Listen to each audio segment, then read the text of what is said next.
walang sino man in that situation na tatay na may moral ascendancy to claim na may karapatan ka kasi nagkulang ka nga eh. The moment na dinetach mo yung sarili mo from your family, from your kid, or you deprive mo yung mga pangangailangan nila, wala ka sa mga highest and lowest of moments ng mga bata, hindi ka naghahatid sa school, wala ka sa graduation nila, wala ka sa birthday nila, you do not expect na you retain the same rights.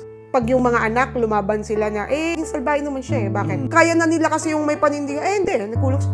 Dumarating yung time na pag yung isang anak ganun siya yung masama. Correct. Pag si anak, nilabanan niya yung idea niya, hindi, okay lang. Kahit wala siya, okay lang. Pag ginawa niya yun, salbahin siya.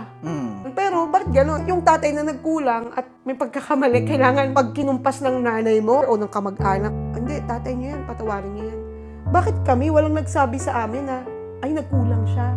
Dapat may gawin siya para sa iyo. Ang expectation ng anak, pagdating sa tatay, ay nandyan ka. Haligi ka nga ng tahanan eh. Saan ka nagkaroon ng haligi na hindi mo nakikita?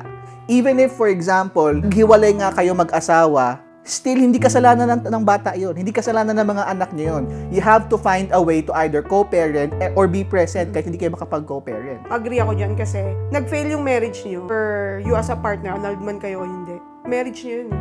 Pero hindi ka dapat nag-fail as a father ng kids.